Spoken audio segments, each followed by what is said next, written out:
Ici c'est Brest. Ici c'est Brest. Ici c'est Brest.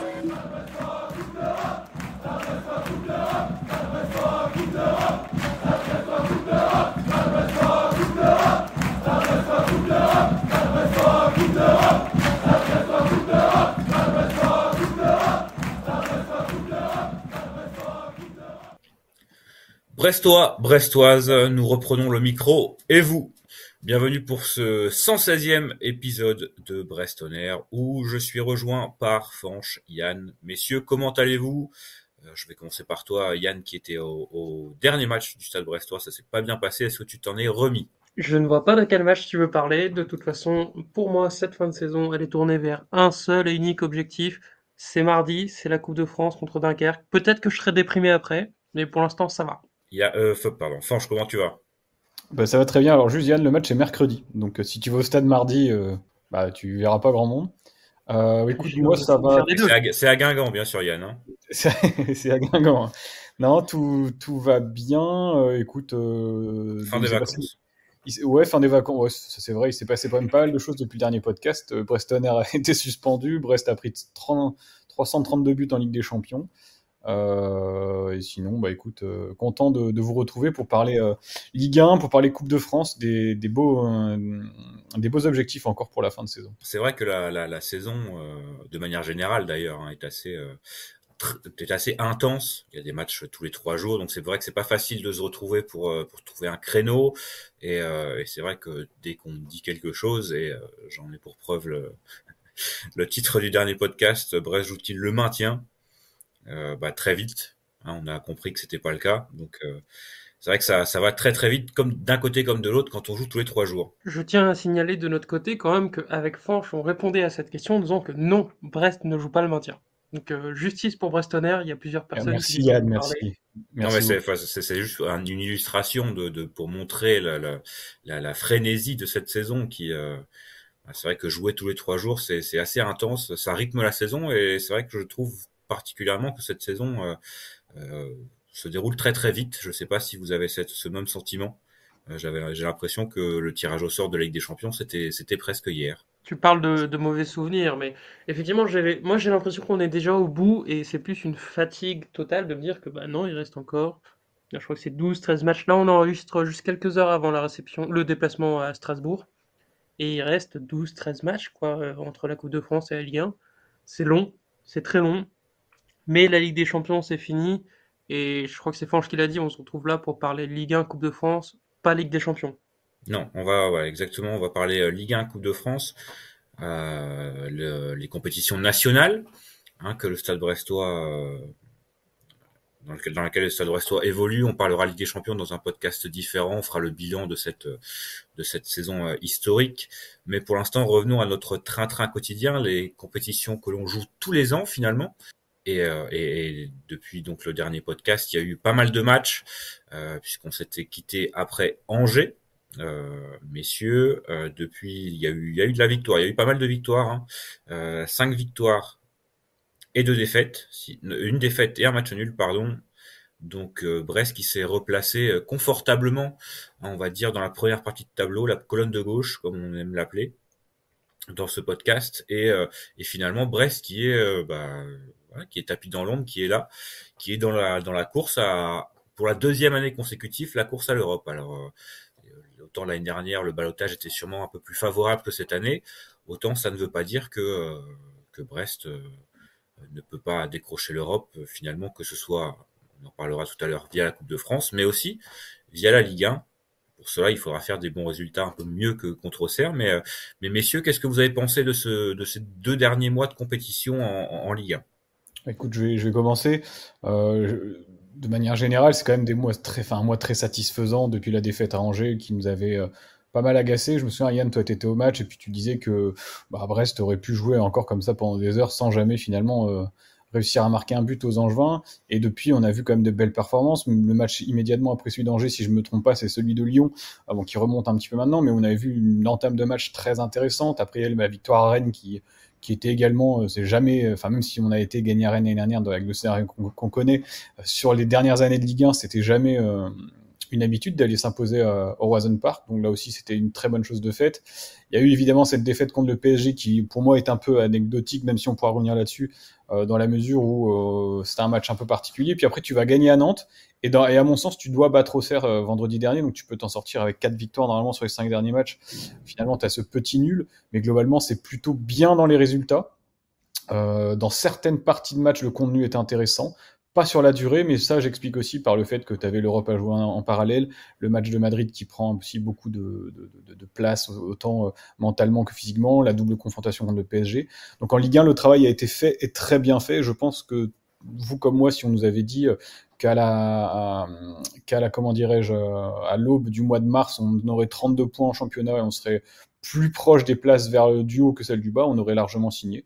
Donc pour moi en Ligue 1, le taf a été fait et j'espère que, et on en parlera, que la fin de la compétition internationale de la Ligue des Champions donc ne sera pas synonyme de relâchement et va permettre au club de continuer à espérer, hein, parce que si on regarde sur les 20 derniers matchs de Ligue 1, donc si on enlève les premiers matchs, Brest est 7e, et sur les 10 derniers, Brest est 5e de Ligue 1. Donc on fait partie d'un peloton là qui est derrière le PSG, Marseille, d'un peloton très intéressant qui peut viser quelque chose.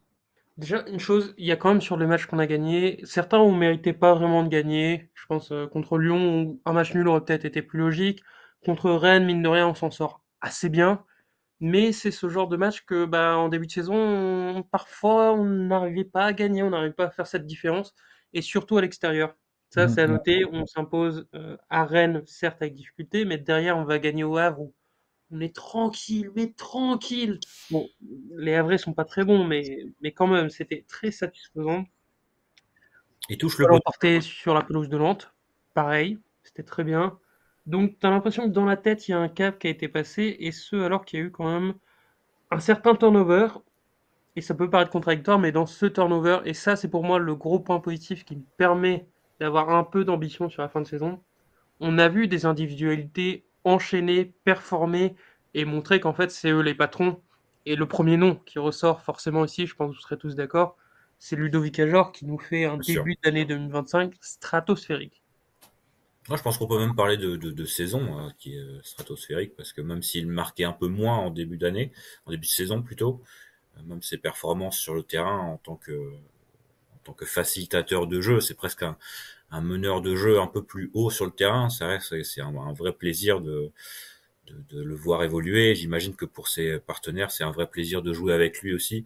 Et j'imagine que pour ceux qui étaient là l'année dernière, la différence, c'est vrai, on est obligé de te faire la comparaison, mais avec Steve Mounier est quand même assez impressionnante, notamment au niveau de l'utilisation du ballon, hein, et finalement au niveau comptable, hein, désormais, puisque Ludovic Ajorc s'approche des 10 buts, donc ou atteint 10 buts.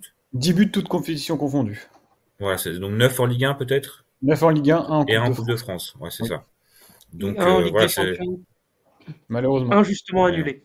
oui. Oui. Mais ouais, vrai bon joueur, et c'est vrai que, enfin surtout par rapport à la charge de travail qu'il a eu à faire. Alors évidemment, en ce moment, c'est pas le bon exemple puisqu'il est blessé, absent pour ce déplacement à Strasbourg, mais c'est vrai qu'on a une vraie machine de guerre, quoi. En pointe, enfin, il a enchaîné les 90 minutes pendant un certain moment tous les 3 jours. C'était quand même assez impressionnant, et on espère qu'il sera de retour idéalement pour le match de Coupe de France mercredi. Est-ce que tu as d'autres peut-être individualités que tu peux ressortir, Fanch, en négatif ou peut-être en positif, ou peut-être même en négatif, à part Ludo Ajorc?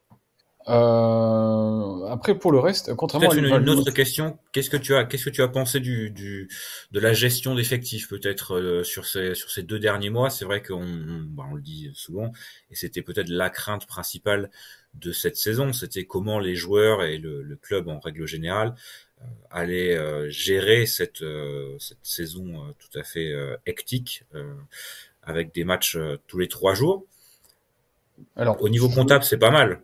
Je trouve que la gestion d'effectifs a été relativement bonne depuis le début de la saison, parce que, comme je le disais précédemment, voir Brest figurer à une très belle place en Ligue 1, aujourd'hui 9e, simplement 4 points d'Olympique Lyonnais qui est 6e, en ayant joué, je crois qu'aujourd'hui le match de Strasbourg sera le 35e match depuis le début de la saison, si je dis pas de bêtises, ou le 36e, on est qu'au mois de février, donc on a quelques blessures, mais c'est pas non plus une hécatombe.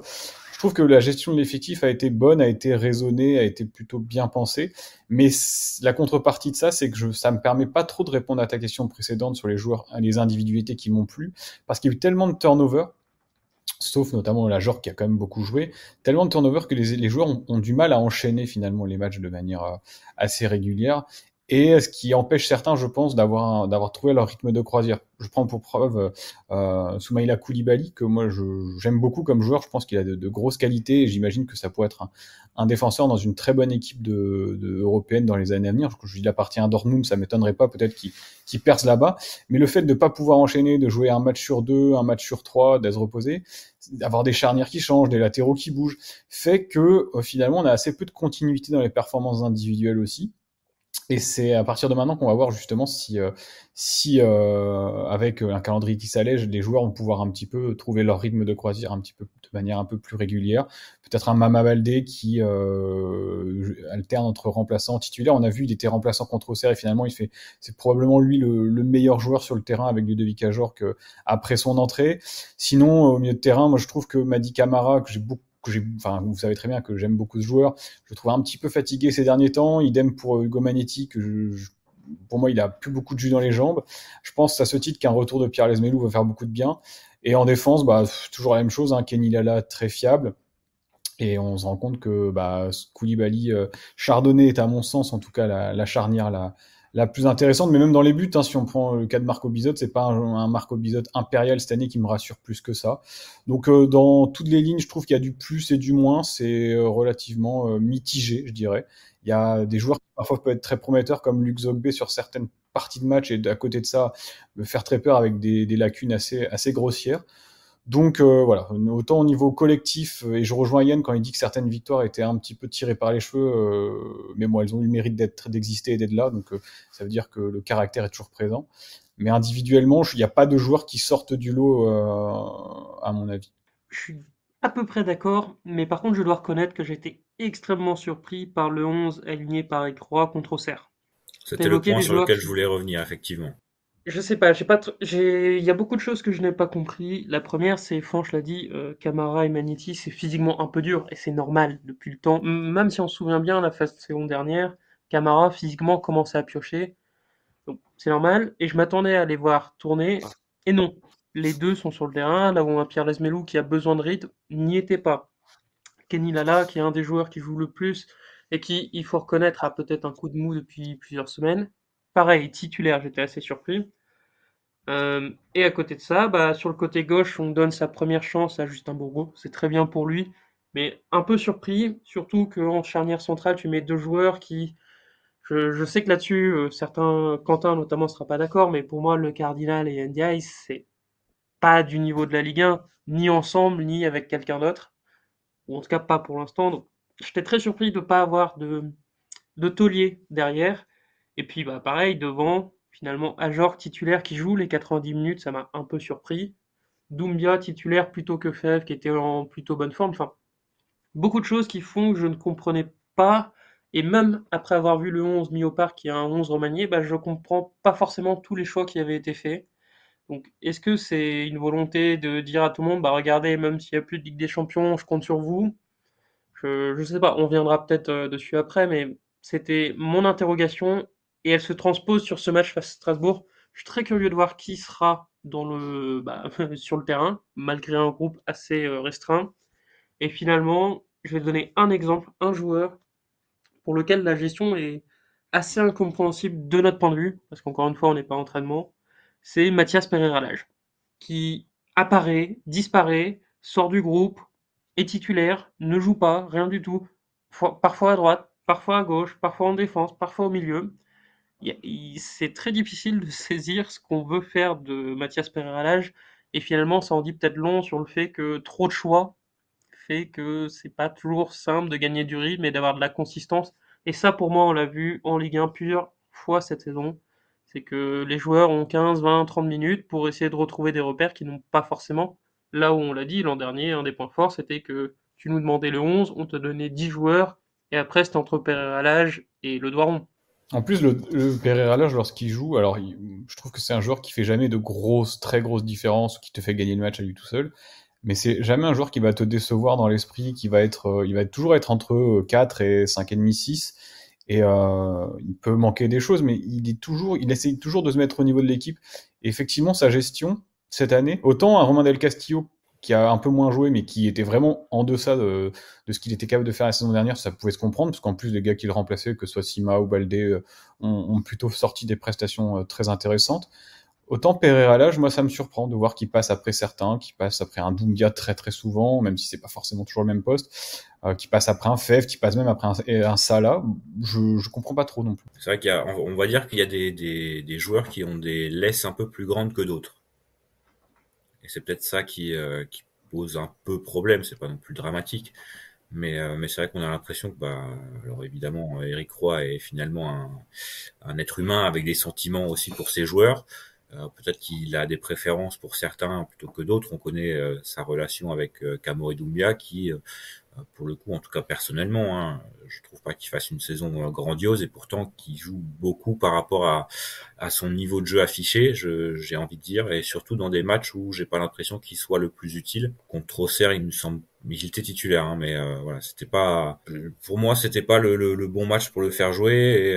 Et effectivement, tu l'as dit, Yann, faire changer 3 défenseurs sur les 4 pour un match comme ça, et malheureusement on l'a vu aussi sur le terrain, mais de toute façon que ce soit Ndiaye, que ce soit le Cardinal, je pense qu'il y a toujours, tu l'as dit, un taulier à mettre parmi les deux, et donc Chardonnay ou Koulibaly, et puis il y a un autre mec de complément à associer avec eux. Parce Donc que un Koulibaly, le Cardinal, ça aurait pu passer par exemple. NDI contre Auxerre, il marque un but, il a 3 quoi. T'imagines le match. Ouais, Ouais, et, c'est ça. c'est dommage parce que tout n'est pas acheté dans le joueur NDI, mais il y a vraiment toujours une voire deux erreurs qui coûtent des occasions très très nettes, voire qui se transforment en but. Il faut ensuite marquer 2 pour gagner le match, donc c'est très compliqué quand même de faire confiance à un joueur comme ça, alors il a quand même des qualités. C'est pas le meilleur défenseur de la planète, mais c'est pas non plus un nulard, mais il y a toujours cette concentration qui manque et malheureusement qui ne progresse pas au fur et à mesure de la saison. C'est peut-être le principal problème en fait de ce joueur. Ouais, je pense qu'on pourra en parler peut-être plus longuement sur comment on finit la saison, cas de gestion d'effectifs. Parce que bon, là, on allume NDI plutôt à raison après ce match face à Auxerre et face à d'autres matchs. Mais c'était loin d'être le seul, hein. Le Cardinal, c'était très compliqué. Je voulais juste rebondir sur ce que tu disais sur Doumbia. Je fais un mea culpa. Il y a quelques épisodes, j'avais dit que Doumbia, j'étais pas convaincu, mais je trouvais que c'était de mieux en mieux. Et je me disais qu'en le faisant enchaîner les matchs, ça serait mieux. Peut-être qu'Éric Roy nous a écoutés et s'est dit tiens, je vais le faire enchaîner pour voir. Mais en fait, j'ai dit une grosse saucisse. Hein. Doumbia, il a beau enchaîner les matchs, c'est toujours les mêmes matchs, c'est toujours la même chose. Il manque toujours quelque chose. Ouais, il y a Et des fois, il y a quand même un match où il fait un très bon match. Et du coup, ça ben, lui je sais offre la pas. titularisation sur les 3 ou 4 suivants. À Rennes, Mais c'était pas mal. c'est vrai. Il y avait Allez, Rennes, et je crois il y en avait un autre aussi. Mais par contre, ouais, contre Auxerre, par exemple, il doit égaliser.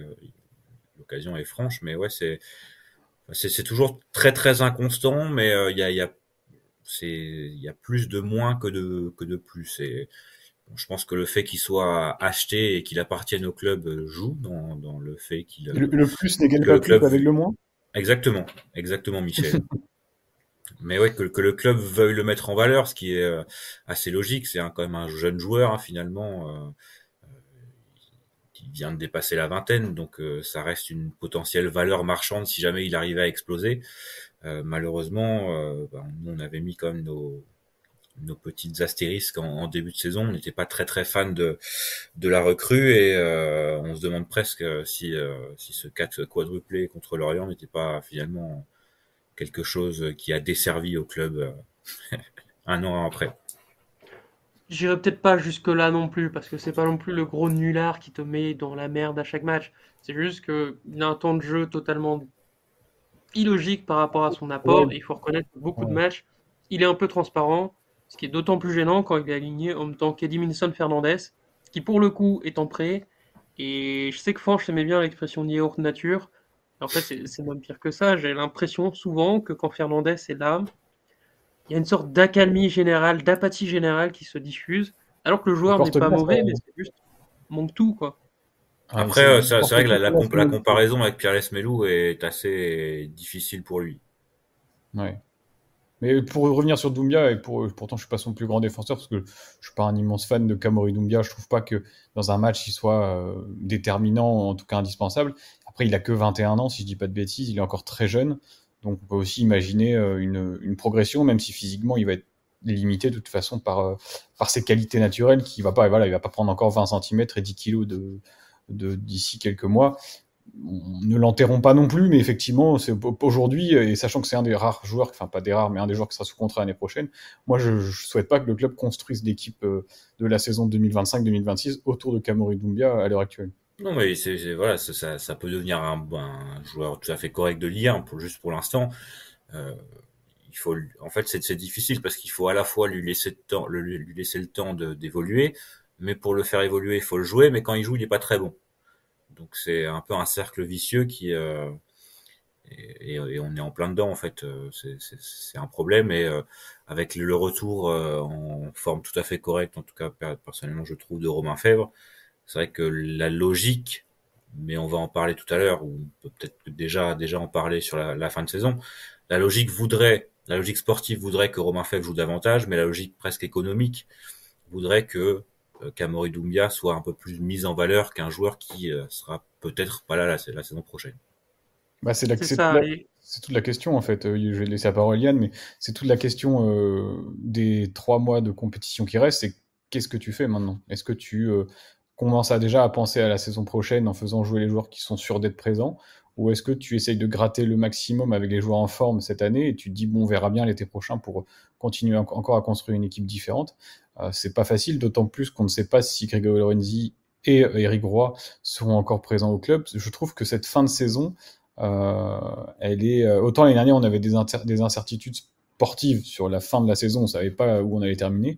Autant là, il y a toujours des incertitudes sportives, mais des incertitudes structurelles, pardon, également qui pourraient venir polluer un petit peu les semaines à venir. oui, mais heureusement, on a un objectif qui va tous nous faire vibrer, c'est la Coupe de France. On est le Stade Brestois 29 et on se met à rêver de Coupe de France. Il y a des choses assez lunaires quand même dans cette vie. Alors justement, petite question qui englobe un peu tout, mais à la fois ce parcours en Coupe de France et aussi le fait que, vous l'avez mentionné tout à l'heure, Brest arrive à gagner des matchs en étant pas tout à fait brillant. C'est vrai que ça contraste un peu avec l'année dernière où, de manière générale, quand Brest gagnait des matchs, c'était plutôt des matchs plutôt maîtrisés, des matchs où Brest méritait généralement de gagner, était meilleur que son adversaire. Là, c'est pas tellement le cas, sauf à quelques exceptions. Je pense que il y a plus de matchs où Brest a été un peu n'a pas maîtrisé son sujet, mais a réussi quand même à aller chercher des victoires. Et j'ai presque l'impression que c'est ce genre de, de, de, de saison où on a l'impression que le club a passé un cap. Est-ce que vous êtes d'accord avec moi? Donc comme argument, je mets donc les victoires délicates acquises, mais aussi la gestion de 3 compétitions, le bon parcours en Ligue des Champions et évidemment, on va y revenir, le bon parcours en Coupe de France. Est-ce que vous me rejoignez? Est-ce que Brest n'est plus le petit club de Ligue 1 euh, qui va se battre tous les ans pour le maintien?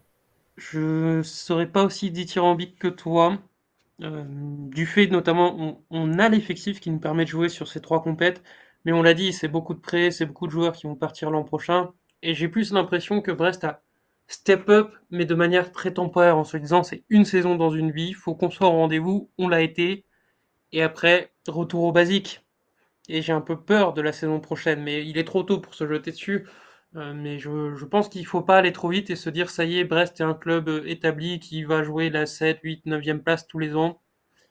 Cette saison est exceptionnelle. On a mis des moyens exceptionnels pour y répondre et on est très reconnaissant au club pour, mais j'ai malheureusement pas forcément l'impression que ça va perdurer.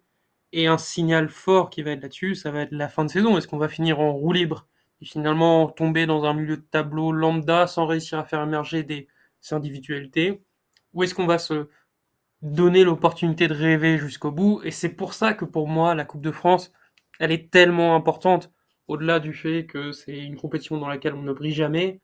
C'est une compétition, enfin déjà c'est un trophée, hein, c'est tout bête, mais quand on est Stade Brestois, on ne crache pas dessus. mais c'est surtout l'assurance d'avoir encore des choses à jouer la saison prochaine, de devoir répéter cet ajustement un peu qui était très temporaire, mais le rendre plus structurel, solidifier ton effectif, solidifier ta manière de voir le football, de préparer tes saisons. Donc pour moi, non, on n'a pas encore franchi la barre, mais on a les moyens de la franchir. Et ça, c'est très important. C'est pour ça que j'ai du mal avec ce discours qui est de dire que bon bah c'est bon, la Ligue des Champions c'est fini, on a vibré et maintenant on finit la saison en slip. Vous avez peut-être des très beaux slips, messieurs, je ne sais pas, mais il y a d'autres choses à jouer. Je suis d'accord avec Yann. Je trouve que c'est prématuré pour dire qu'on est enfin, qu'on a passé un cap et que on est une équipe aujourd'hui référencée en Ligue 1 et que quand tu commenceras la saison prochaine, tu parleras certainement d'ambition, mais on aura encore un petit peu ce doute pour le maintien.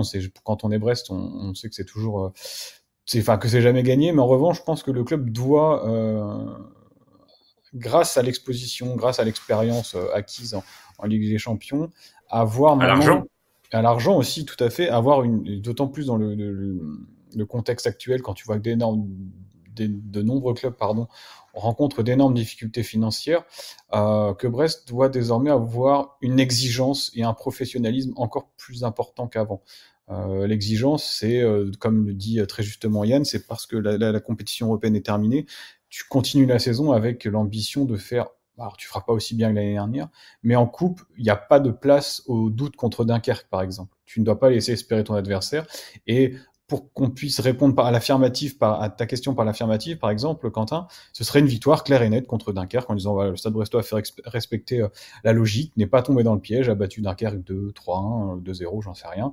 Mais voilà. Pareil en championnat, c'est peut-être qu'on n'arrivera pas à gratter l'Europe, et pour moi, ce serait pas dramatique, parce que la saison a été longue, bon, je pense que les points perdus en début d'année ne seront pas rattrapés, mais tu dois terminer dans la première partie du tableau, entre 7 et 10. Tu dois pas te laisser couler, parce que si tu te laisses couler, si tu perds en Coupe de France, alors évidemment, contre Dunkerque, ce serait une catastrophe, mais contre n'importe quelle équipe en dehors du PSG dans cette Coupe de France, tu dois gagner. Que en championnat, tu te laisses couler pour finalement finir à une place qui, je sais pas, 13e, 14e, truc comme ça, et ben c'est presque donner le sentiment que cette saison européenne aurait été un bonus et qu'elle n'a servi à rien.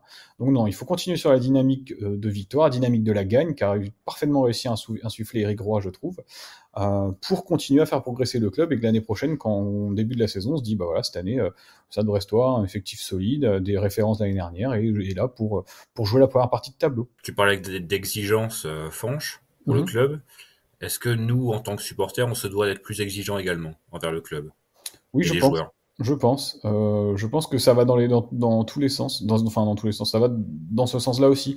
C'est-à-dire que si on demande, enfin si le club veut passer aussi un certain cap, c'est normal que les supporters en attendent un petit peu davantage. Je sais pas ce que vous attendez de la fin de saison et si, enfin je pense que Yann, en tout cas, vu ce que tu as dit avant, tu n'attends pas que les joueurs soient les doigts de pied en éventail jusqu'au mois de mai. Mais c'est normal, je pense, que les supporters attendent du Stade Brestois et de leur équipe des résultats qui soient, alors sans demander une troisième place tous les ans, mais qui ne soient plus simplement l'objectif d'accrocher le maintien. Et si on finit 16e, on est, enfin à l'époque c'était bon, mais enfin 15e, on est content.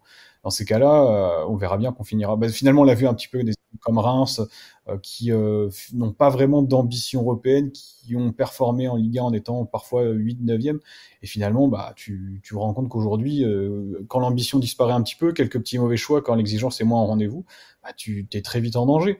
Donc Brest ne peut absolument pas se reposer sur ses lauriers. Les supporters ont raison d'être exigeants. Après, il ne faut pas que l'exigence devienne non plus n'importe quoi. Hein. On a lu certains trucs après le match nul contre Auxerre ou la défaite à Paris. Bon, il faut aussi savoir relativiser. On ne peut pas demander de passer d'une équipe qui joue le maintien à une équipe qui joue avec des champions tous les ans. Il y a un juste milieu. Mais Brest doit tendre vers ce juste milieu, vers cette. Pour moi, tu l'as dit, hein, Quentin, quand on a commencé le podcast, quand on parlait de Brest, un club de Ligue 1,5. Moi, j'aimerais que Brest devienne un club de Ligue 1, et un vrai club de Ligue 1, et ça passera par évidemment l'évolution dans les infrastructures aussi, mais un club qui en championnat ne tremble plus pour son maintien, comme c'est le cas depuis 2 ans déjà.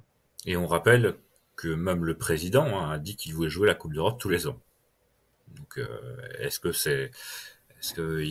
nous, en tant que supporters, on peut se mettre à ce niveau, ou alors on est un peu plus, on réfléchit peut-être un peu plus avec notre tête et un peu moins avec notre cœur, et on se dit que c'est quand même un peu délicat de viser ça.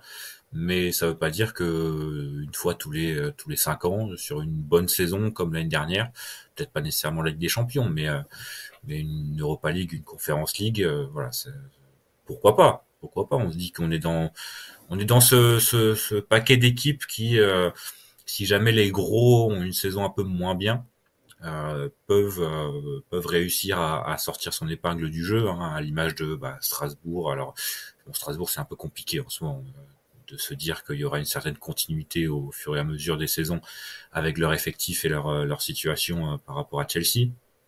Mais on t'a parlé de Reims, voilà, il y a quelques clubs comme ça qui peuvent, si jamais les gros se ratent sur une saison, peuvent tirer leur épingle du jeu Et je pense comme Brest. que pour avoir plus d'exigences, il faudra aussi que le club soit mieux staffé. Et on en reparlera sur l'épisode Ligue des Champions. Je pense quand même qu'il y a encore aujourd'hui beaucoup de dysfonctionnements à droite et à gauche.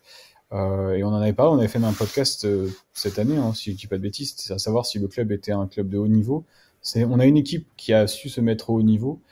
Dans certaines catégories du club aussi, je pense que c'est très bien, mais dans d'autres parties du club, on en est encore très loin. Et je pense que là-dessus, il y a un manque de staff, il y a un manque de personnel, et aussi parfois un manque de compétences qui font que le club n'est pas encore au haut niveau dans toutes des strates Yann, Coupe de France. Coupe de France, donc mercredi, hein, on te le rappelle. Pas mardi. Coupe de France Dunkerque, adversaire. Solide. Alors en fait, c'est compliqué. Est-ce qu'on dit dangereux? Est-ce que t'es quand même Brest, un club de Ligue 1, mais Dunkerque a fait une très très belle saison en Ligue 2, a sorti Auxerre, a sorti Lille. Donc est-ce qu'on peut dire dangereux ou à la fois on peut dire dangereux, mais qui devrait être éliminé par Brest? Ouais, c'est ça. C'est pour moi dangereux, mais qui devrait être éliminé par Brest. Déjà parce que c'est à la maison, parce que on n'a plus cette excuse de Ligue des Champions qui nous pollue la tête ou quoi que ce soit, parce qu'on a un effectif qui est staffé pour justement pour gagner, et parce que quand même, on a vu les extraits, on a vu les résumés, on a même demandé confirmation aux supporters lillois. Le passage de Dunkerque contre Lille, c'est un miracle. Ils rejouent ce match 10 fois, ils le perdent 9 fois et, et souvent ils sont menés 3-0 à la mi-temps. Alors, Avec un bien gros sûr, je mets match un du holà, gardien Guy Pavazia. et oui, tout à fait, tout à fait, tout à fait. Je mets bien sûr un petit erratum, c'est nous ne sommes pas Lille. Nous sommes, je pense, quand même un effectif inférieur aux Lillois, donc je m'attends pas à ce qu'on mette une dérouillée à Dunkerque, mais à ce que le boulot soit fait sérieusement, à ce que le boulot soit bien fait, et finalement, je vais pas dire comme contre 3 parce que contre 3 ça a été dur, plus qu'il ne le fallait, mais je pense que 3 aussi est une belle équipe de Ligue 2 malgré leur très mauvais début de saison. Et finalement, bon, c'est peut-être une très mauvaise connaissance de la Ligue 2, c'est terrible de dire ça, mais je pense qu'une victoire à Dunkerque, à domicile face à Dunkerque, ça revient plus ou moins au même niveau de difficulté qu'une victoire à l'extérieur face à 3, qui plus est face à un 3 qui n'a pas grand-chose d'autre pour vibrer dans sa saison. Là où Dunkerque, quoi qu'on en dise, ils sont dans la course à la montée, ils sont troisième, ils ont 45 points, ils sont à un petit point des montées directes. Je pense pas que la Coupe de France soit leur immense priorité aujourd'hui, hein. Et puis de toute façon, on peut se dire aussi que Brest, s'il n'élimine pas Dunkerque, il a rien à faire sur le palmarès de la Coupe de France. Oui, c'est sûr, c'est sûr, c'est sûr. Et maintenant, c'est mon interrogation. Nous, supporters, on le veut parce que c'est tellement irrationnel. Déjà, on n'a pas de vrai trophée. La Coupe de France, on n'a jamais brillé. Est-ce que cet effectif-là se rend compte à quel point la Coupe de France peut être un tournant pour le club? Je ne sais pas. J'espère. Et je pense que certains joueurs je pense à un Ludovic Ajor qui a joué à Strasbourg, là où la Coupe de France a toujours été importante. Je pense que certains joueurs individuellement y attachent beaucoup d'importance. Est-ce que Après, ça fait collectivement, maintenant 2 saisons à peu près qu'on se dit que l'effectif de Brest est taillé pour la Coupe de France. Ça fait mais deux oui, saisons qu'on se, totalement. ça fait 2 saisons qu'on se dit qu'on va faire un petit, bah, même je pense que si on ressort les podcasts de début de saison, depuis deux saisons, ce qu'on souhaite et ce qu'on pense, c'est qu'on va avoir un petit parcours en Coupe de France. Alors là, l'année dernière, c'était compliqué puisque on a joué tirer le PSG très très tôt à Paris. Et il y a évidemment cette interrogation encore une fois, l'interrogation parisienne. on voit très bien qu'on fait quand même un très très gros complexe d'infériorité contre Paris. Tu vois qu'ils sont toujours en course. Est-ce que tu te dis que t'as une chance en gros? Est-ce que avant ce quart de finale contre Dunkerque, tu te dis t'as une chance de la gagner? En fait, il y a deux choses. La première, c'est que moi, bien sûr, l'idéal, ça serait de la gagner, mais ne serait-ce qu'aller au Stade de France, on sait que ça ferait plaisir à Gérard, notamment. Ne serait-ce que ça, c'est des émotions. Vous pouvez en parler à tous les autres supporters des clubs de Ligue 1. Les finales au Stade de France, c'est toujours des émotions immenses. Donc, Alors oui, mais je te remets l'argument de la Ligue des Champions. Normalement, là, une double confrontation en 16e de finale, ça reste des émotions immenses, et pourtant, beaucoup de gens n'en avaient rien à foutre. c'est vrai, c'est vrai, mais là, bah, c'est sûr que si c'est contre Paris une nouvelle fois, ça va être compliqué, mais il faudra prendre le match autrement. Et puis Ouais, qui on en sait, parlera sur la Ligue des Champions. oui, qui sait, Saint-Brieuc peut peut-être sortir le Paris Saint-Germain. Parce que faut aussi penser en statistiques. Ils Là, viennent de gagner 6-2, en tout cas en championnat. Alors ils sont en bravo, confiance. bravo à eux.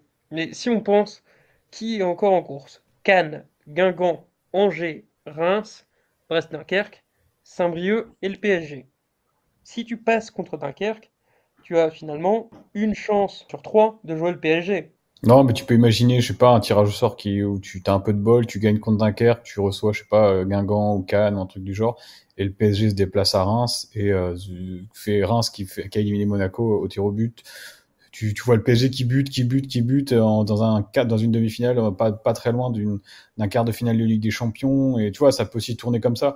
Mais de toute façon, pour savoir si on peut éventuellement gagner la Coupe de France, il faut déjà qu'on gagne contre Dunkerque. On verra le tirage ensuite. Mais de toute façon, il y a 98% de chances de devoir se coltiner le PSG à un moment ou à un autre. Donc, soit on déclare forfait, on se dit, bah, de toute façon, ils sont trop forts, ils nous en mettent 5 à chaque fois, ça sert à rien. Soit on tente notre chance et on prend le match différemment par rapport au précédent. Et moi, je suis plutôt d'avis de tenter notre chance et de prendre le match de manière différente, même si, à la fin, on finit encore par perdre. Je suis d'accord avec Yann que, quoi qu'il arrive, si tu vas au Stade de France, que tu joues une finale contre le PSG, tu pourras toujours, déjà, tu auras les émotions, ce serait une saison encore plus exceptionnelle. T'imagines, tu joues la Ligue des Champions, tu vas en finale au Stade de France, et en Ligue 1, tu fais quand même une prestation qui est relativement correcte. Et à chaque fois, tu tombes contre le PSG, on dire, ah bah, écoutez, ouais, on est tombé contre un PSG cette année-là qui était vraiment tout simplement au-dessus. Mais pour avoir des regrets, il faut se donner la possibilité d'en avoir. Donc, on s'est donné la possibilité d'avoir des regrets en Ligue des Champions. Faisons de même en Coupe de France. Puisqu'on rappelle que pour prendre 7-0 en Ligue des Champions, Il faut être qualifié en Ligue des Champions. exactement. Et donc 4 en Ligue 1. Mais justement, finalement, la question que tu amènes, Quentin, et qui recoupe la réflexion finale, c'est quel 11 on met face à Dunkerque? Est-ce qu'on met une équipe type, si tant est qu'on en a une, ou on continue cette gestion d'effectifs, on donne un peu de temps de jeu à tout le monde? Vous vous doutez bien que de mon côté, c'est la meilleure équipe possible, hein, mais Ah oui, je suis laquelle? d'accord avec toi. Je suis d'accord avec toi, il y a pas de. En plus, on doit profiter justement, quand on dit il faut profiter de l'expérience Ligue des Champions, etc. L'expérience Ligue des Champions, c'est quoi? C'est effectivement jouer dans des stades dans lesquels t'as pas l'habitude de jouer. C'est jouer contre des adversaires qui sont bien souvent supérieurs à toi. Mais c'est aussi la régularité, la répétition des matchs. Dunkerque, ils ont pas joué avec des champions. Ils ont pas eu cette répétition des matchs. Ils savent pas ce que c'est de jouer tous les 3 jours. Certes, ils ont 2 jours de repos de plus par rapport à nous, mais nous, on a joué toute l'année, tous les 3 jours. Donc vraiment, dans la préparation du match, tu dois aussi te servir de ça pour appréhender la rencontre face à Dunkerque de la meilleure des manières. En plus, tu joues à domicile. Donc, je ne sais pas quelle composition il va mettre contre Strasbourg aujourd'hui. On l'a pas encore, ça va être dans quelques minutes. Mais pour moi, le match de la semaine, si jamais, enfin, ce sera pas la même semaine, mais le match des 3 jours à venir, c'est Dunkerque, c'est pas Strasbourg. Et justement, si on joue au jeu du 11, ligne par ligne, vous mettriez qui, vous? Déjà dans les buts, Couder ou Bizot? Pourquoi pour la Coupe de France? Pour la Coupe de France, ouais. Pour moi, il a complètement cramé Couder à Paris et que le faire jouer contre Dunkerque, si jamais il se passe un truc, une Bah, du coup, boulette, est-ce un qu'il a truc, pas, du coup, il a fait jouer Couder pour lui faire plaisir contre Paris, pour le faire découvrir avec des champions, tout en lui disant, bah, la Coupe de France, c'est peut-être fini pour toi. bah, moi j'espère que c'est ça. Dans tous les cas, je comprendrais pas qu'ils mettent pas l'équipe titulaire contre Dunkerque. Et même si Couder, Ah sometimes, oui, enfin, la grosse équipe contre Dunkerque, ça pour moi c'est Bizot, c'est Lala, évident. Chardonnay, Koulibaly, sans blessure, hein, Bizot, Lala, Chardonnay, Koulibaly À gauche, c'est un peu compliqué. Disons Aïdara, milieu de terrain Magnetti, Lesmelou, Magnetti, Camara, et des attaques, si possible, Baldé, Ajorc, Fèvre ou quelque chose comme ça, quoi. Tout en sachant d'ailleurs que je pense que le principal point fort de Dunkerque, pour les avoir vus plusieurs fois en Ligue 2, d'une parce que c'est une équipe très très sympa et de deux parce qu'ils font une belle saison et que ça joue très très bien au football en Ligue 2 pour le coup. Leur point fort, je pense que c'est leur côté droit avec ils ont alors j'ai plus le nom en tête. Ils ont un jeune ailier de 19 ans qui est donc un gaucher qui joue à droite. Et ils ont à côté de lui, donc en 8/10, Nathan Skita, qui est sûrement leur meilleur joueur, donc le Finlandais qui jouait avant, qui a pas beaucoup joué à Toulouse, mais voilà, qui est arrivé de Toulouse l'été dernier, qui est sûrement leur meilleur joueur. Donc voilà, s'il y a peut-être un point à accentuer, c'est le poste de latéral gauche pour nous, puisque leur côté droit est sûrement leur point fort.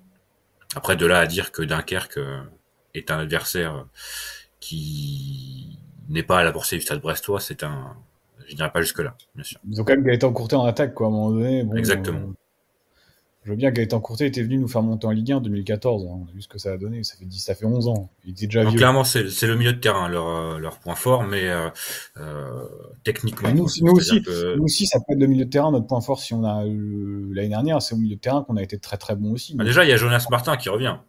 Et oui, Joe Martin, c'est le retour. Et ça fait plaisir. Ça fait plaisir parce que je pense que ça aurait été au moins dans le contre le PSG, ça aurait pas fait de mal en tout cas. Ah, exactement, au moins dans le combat, hein, dans les rucks, ça aurait fait plaisir d'avoir un petit Joe Martin pour taper un peu dans la fourmilière, quoi. Hein. Mais on en reparlera. On en reparlera, on peut même en reparler maintenant, plutôt dans la question de la gestion d'effectifs pour finir la saison. Est-ce qu'on finit avec une logique où on met toujours la meilleure équipe quoi qu'il arrive? Ou est-ce que finalement on prend en compte les situations des joueurs, des nombreux joueurs en prêt qui ne seront plus là la saison prochaine? Euh, Est-ce qu'on accepte de ne plus faire jouer certains joueurs qui n'ont pour moi pas du tout le niveau? Je pense en premier lieu à Le Cardinal, même un Aïdara, enfin non pas un Aïdara, mais un Amavi. Enfin, il y a plein de postes comme ça où on Après, peut se poser la Aïdara qui question. sera sûrement pas plus présent que Ndiaye ou un autre mec en prêt. Parce qu'il a signé pour un an et j'ai Et du c'est mal à ça. le voir rester davantage. Mais en fait, je pense que la hiérarchie se fera tout seul. Tu considères que nos meilleurs joueurs sont ceux qui seront encore là l'an prochain? Parce que Non, moi, mais en fait, moi ça m'intéresse pas de savoir qui sera là l'an prochain. Pour l'instant, il y a une fin de saison à jouer. Et si jamais tu arrives à te qualifier en Europe avec les meilleurs joueurs sur le terrain, et ça, cette hiérarchie-là, elle se fera naturellement. Si tu es pas bon, tu joues pas. S'il y a quelqu'un de meilleur que toi, tu joues pas. Et la saison prochaine, enfin, il faut se donner. En fait, c'est pas la fin de l'histoire, la fin de saison. Donc, il faut quand même, si jamais tu arrives à jouer la Coupe d'Europe l'année prochaine, tu auras davantage de chances de faire venir de meilleurs joueurs que si tu ne la joues pas. donc tu considères par exemple qu'un mec comme Romain Fèvre, à partir du moment où il est meilleur que Kamori Doumbia, comme c'est le cas depuis plusieurs semaines, il doit jouer. Même Absolument, si lui, quoi qu'il arrive, il part. absolument. Ok, Pour moi, la logique sportive, elle prime sur n'importe laquelle. Mais ok. si, Et mais contrairement, si jamais Kamori Doumbia est meilleur que Romain Fèvre, il faut qu'il joue aussi. Et c'est pas une question de prêt ou pas, quoi. C'est juste une question sportive, de mérite sportif qui doit primer surtout parce qu'il y a encore des objectifs à avoir. Après, si jamais tu arrives à la 31e journée et que tu es englué dans un milieu de tableau et que tu n'as plus rien à jouer, que ce soit en Coupe de France ou en Ligue 1, bon là, voilà. De toute façon, Et t'attendras du pas la 32e journée pour ne plus avoir rien à avoir à jouer, à mon avis. Déjà, dans une semaine, après Strasbourg et Lyon à l'extérieur, si tu perds les deux matchs, tu peux faire une croix sur l'Europe. Hein. Presque, en tout cas. Via le Mais du championnat. coup, je poursuis un peu ta réflexion, Quentin. Ce que ça veut dire, c'est que tu n'aurais pas de problème à ce que certains joueurs ne jouent plus juste parce qu'ils ne sont pas les meilleurs. Typiquement, un mec comme le Cardinal ou comme MDI qui ont joué parce qu'il fallait faire souffler Chardonnay et Koulibaly, potentiellement on les voit plus d'ici la fin de saison et ça te dérange pas. Ou en tout cas pas en tant que titulaire. Bah non, comme l'année dernière, tu vois. Ok, moi ça me va globalement. Maintenant, je pense que Comme l'année dernière, ouais. ça peut être un peu dur à expliquer à certains joueurs que un groupe de quoi, 27-28 joueurs, et tu vas faire avec 13-14, donc t'en as quand même une bonne Après, dizaine qui joueront. ça, c'était, je pense, le risque que tu avais depuis le début de saison. Tu savais très bien que tu n'allais pas aller jusqu'à Munich, malgré les 2, 3 premiers matchs de Ligue des Champions où on s'est pris à rêver, le temps d'un instant. Mais tu savais très bien que ta saison, elle allait pas aller à 3 compétitions jusqu'à mai. Voilà. Après, t'as aussi des joueurs qui reviennent en forme. Je pense qu'à Romain Fèvre, par exemple, jusqu'à il y a un mois, euh, moi, je pensais qu'après le match contre en Coupe de France à domicile, Nantes? Contre Nantes. Nantes, absolument, où il était vraiment catastrophique et là, c'était vraiment un problème mental, quoi. Il y avait plus de vie dans son jeu. Moi, je pensais que c'était terminé pour lui et pourtant, bah, je trouve qu'il revient très bien et que c'est l'un des meilleurs joueurs du dernier mois. S'il est meilleur que n'importe qui, je pense qu'il mérite de jouer et même contre Dunkerque, tu vois, si s'il est meilleur, enfin s'il est considéré meilleur que ses vis-à-vis sur le terrain, parce que maintenant, a priori, on joue plus avec une, parce que c'est un autre débat, mais est-ce qu'on joue avec une pointe basse ou avec une pointe haute au milieu de terrain? Est-ce qu'on joue avec Romain Fèvre ou Pierre Lesmelou, les deux? Tu vois, c'est un peu compliqué. Ça change aussi régulièrement, ça, et c'est peut-être un autre souci.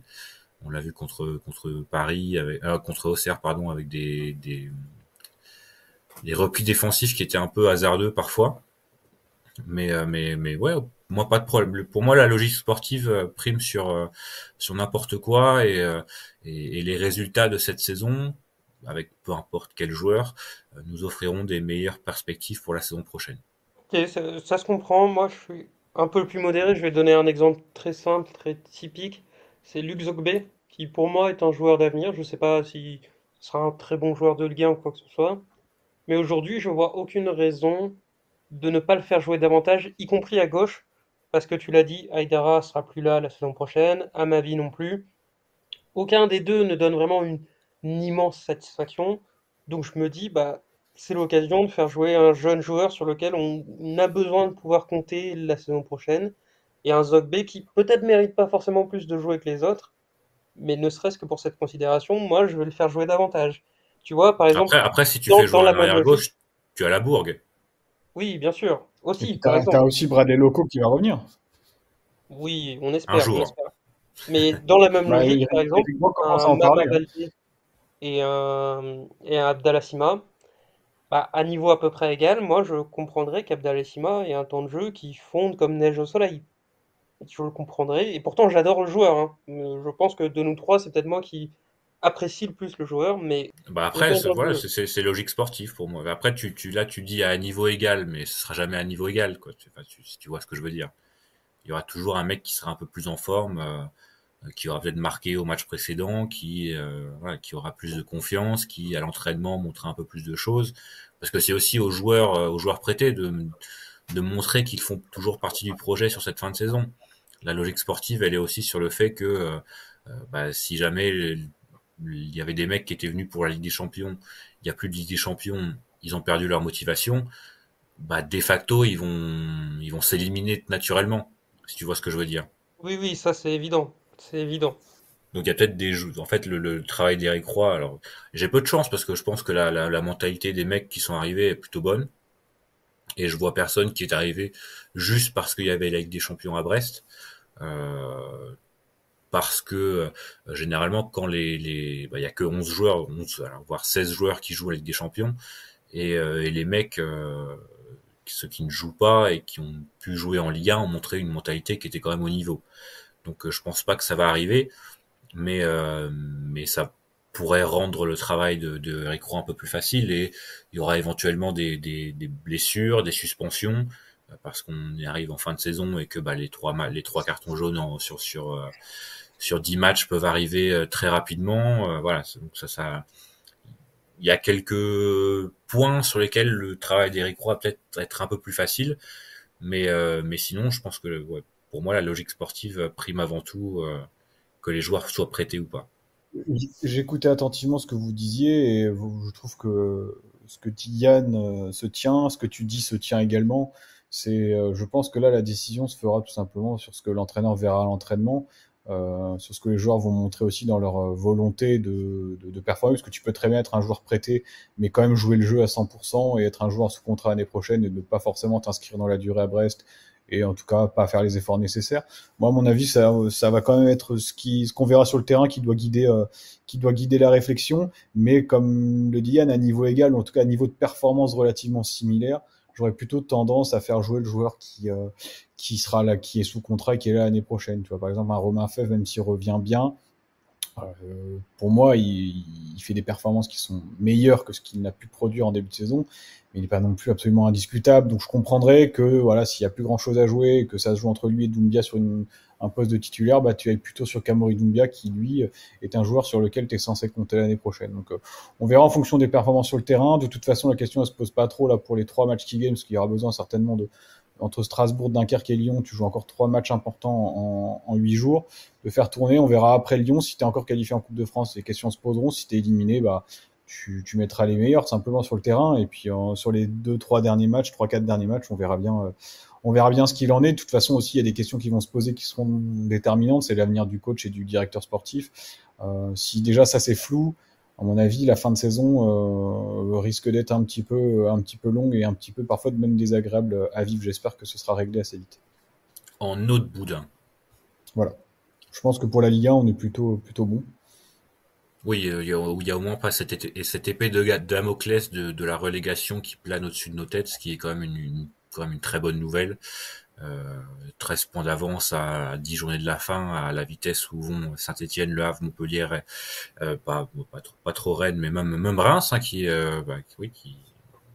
arrive dans les tréfonds de la Ligue 1. Mais ouais, avec Nantes également. Donc, je pense que à ce niveau-là, il n'y a pas trop de problèmes à se faire. Donc ça laisse le temps aussi de préparer la saison prochaine pour les personnes en place ou éventuellement ceux qui arriveront prochainement. Sur ce, messieurs, je pense qu'on a bien débriefé tout ce qui est compétition nationale, Coupe de France, Ligue 1, avec des matchs importants qui arrivent, on l'a dit. Et justement, on va passer à ces matchs très rapidement, avec Strasbourg qui arrive là dans les quelques heures. Alors pour nous, vous aurez déjà vu cette rencontre, une belle victoire 3-0 hein, du Stade Brestois, un nouveau triplé de Malik Camara, c'est fou, hein, 2 fois d'affilée, c'est pas courant. Mais avec surtout le match contre Dunkerque dans une ambiance qui s'annonce particulièrement électrique, hein, avec des gens qui se sont arrachés les places qui ont été mises en vente, et ensuite un autre déplacement à Lyon où ça s'était plutôt mal passé l'année dernière, enfin mal passé puis bien placé, puis bien passé puis mal placé. C'était les montagnes russes. D'ici là, on sortira peut-être un autre épisode qu'on va enregistrer dans la foulée de celui-là. On vous dit tout, bien sûr. Il y a plus trop de secrets ici. Hein, ça fait tellement longtemps qu'on se connaît. On va parler de Ligue des Champions. Ce sera dans l'épisode suivant. Mais pour l'instant, on vous souhaite une bonne semaine, un bon match contre Dunkerque et naturellement pour terminer, allez Brest. Salut. Allez Brest, allez vous.